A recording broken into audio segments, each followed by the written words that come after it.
తునిలో అదృశ్యమైన 2 ఏళ్ల చిన్నారి కోసం గాలింపు కొనసాగుతోందని మంత్రి అనిత అన్నారు. త్వరలోనే ఆ చిన్నారి కుటుంబ సభ్యులను కలుస్తానని తెలిపారు. చనిపోయిన కుక్క పోస్టుమార్టం రిపోర్ట్ ఇంకా రావాల్సిందని, రిపోర్ట్ ఆధారంగా కూడా దర్యాప్తు చేస్తామని తెలిపారు.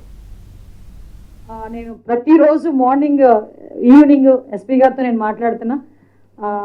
మై గాడ్స్ అంటే ఆ తల్లికి కంపల్సరీగా నా సపోర్ట్ కూడా ఉండాలి.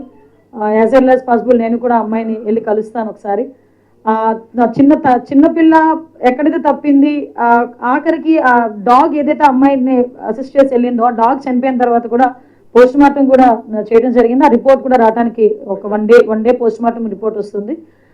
ఓవరాల్గా చెప్పాలంటే కొన్ని టీంలు ఎన్డీఆర్ఎఫ్ టీంలు కూడా ఒకవేళ ఇన్ కేసు ఎక్కడైనా అడవుల మధ్యలో ఉండిపోయిందా, లేకపోతే ఎక్కడైనా ఏదైనా అన్ఫార్చునేట్ థింగ్ ఏదైనా జరిగిందా, దాని గురించి కూడా ఆ యాంగిల్లో కూడా పనిచేస్తున్నారు. ఎన్డీఆర్ఎఫ్ టీం అక్కడే ఉంది, టీమ్స్ ఏర్పాటు చేసాం. ఫారెస్ట్ డిపార్ట్మెంట్ వాళ్ళు ఉన్నారు, ఎస్డీఆర్ఎఫ్ టీం వాళ్ళు ఉన్నారు, మా పోలీస్ టీం పనిచేస్తుంది. 24/7 ఆ పాప ప్రాణంతో దొరకాలి,